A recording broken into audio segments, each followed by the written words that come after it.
Wow, I feel like there's gonna be a lot of swearing in this review. Hello YouTube, my name is Marie, and today we are going to do a first impression, the first 6 episodes of Search WWW. 6 episodes is for me the cap. Anything more than 6 episodes and I can't do a first impression because I feel like I've watched too much. I've gone too far past that point.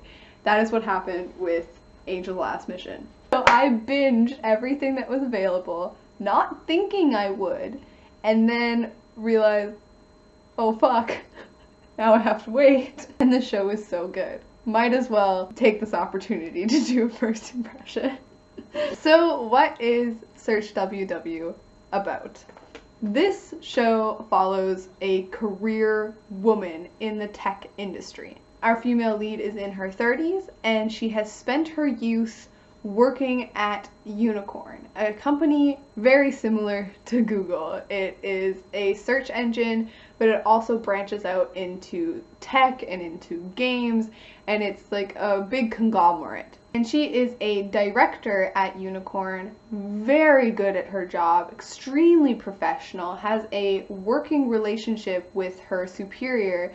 They have a long history together, and she can challenge her. She can make sure that she's not overstepping her bounds because Unicorn has a top search page or a trending page. I knew that those things existed, but I didn't realize how much of a big deal they were in Korea, or at least how much this show emphasizes them in Korea, because I honestly never look at Google trending page. I could not tell you what the top searches are. I have no idea. So like that cultural difference is also interesting to me, but I'm getting off topic. At Unicorn they have the ability to remove top trending words because, you know, it's the internet. If they were honest and true about the top trending words, the first one would be titties or something. So there is a scandal to do with this, and a scandal that our female lead truly has nothing to do with,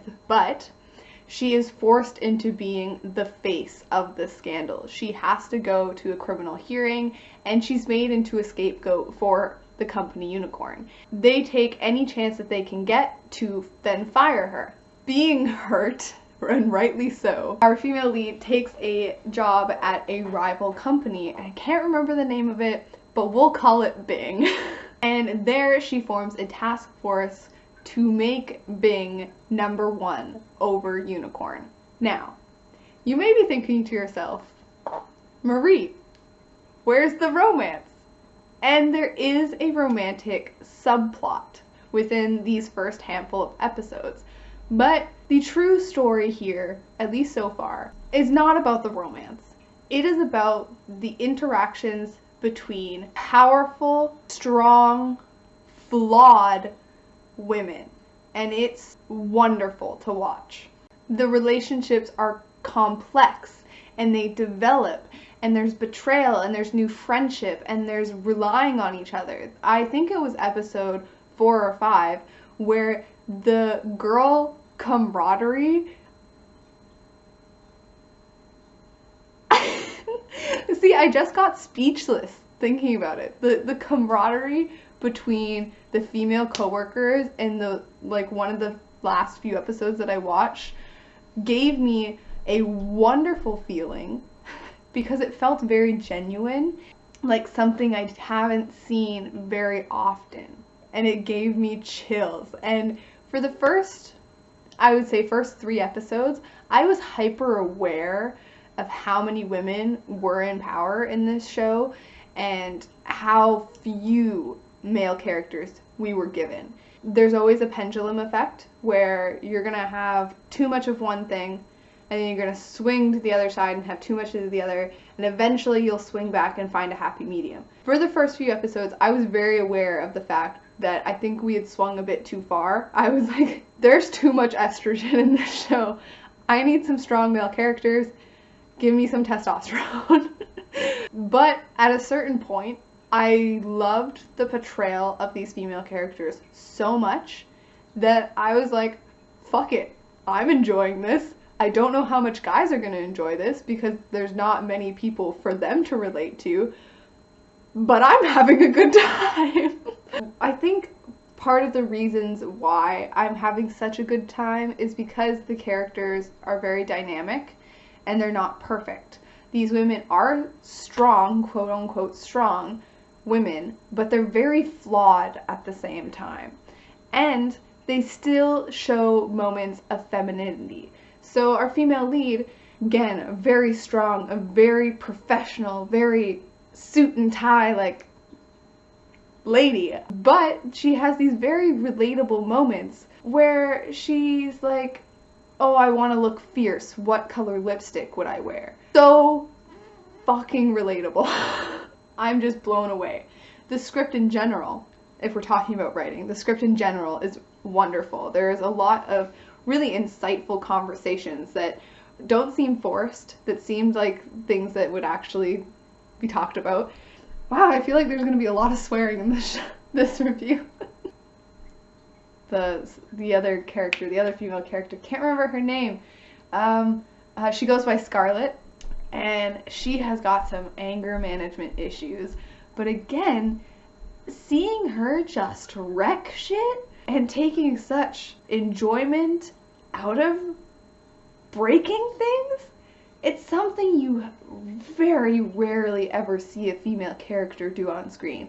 She hasn't been typecast, you know, they didn't go out looking for like a butch woman. Like, this girl is beautiful, but she's got anger management issues. And it's like this sort of like wonderful balance, and there's a lot of different types of women being shown. I would love it if they go forward and show a little bit more feminine women. There's a couple feminine women, but they're definitely taking a back seat to all of the like really powerful personalities that are on screen. And again, I like balance. I like being able to show many different kinds of women. I think not a problem, but I'm really strongly getting queer baited. Left, right, and center. All of the women are so powerful, and like certain ways that they interact and the way it's filmed, very romantic. So if certain characters don't confess to having feelings for each other by the end, I'm gonna be annoyed. Yes, the plot. Let's talk about the plot a little bit, because the plot is surprising. I don't know if it's just surprising to me because I didn't know the synopsis going in. I had just seen the poster for this on Viki, and it was something that just kept popping up, and I read nothing about it. And finally one night I just decided to put the first episode on. Coincidentally, a commenter also commented saying, I'm looking forward to your review of Search WWW, and I'm like, it must be fate. I must actually need to put this on tonight. Again, I knew nothing about this show going in, so the plot is very surprising. A really enjoyable roller coaster ride. Just in general, I think that the creative team behind this is doing a wonderful job. The director, the scriptwriter, the cinematography.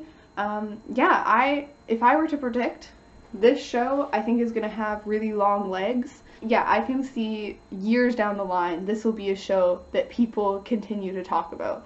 A show whose fan base will just continue to grow. Yeah, anyways, that's everything I have to say about Search WWW. I will 100% be continuing to watch this show. I wish I had waited longer. I wish I had more to binge. That's everything from me. Have a good day.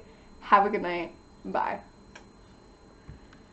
And oh my god, the romance. Oh my god. Oh god.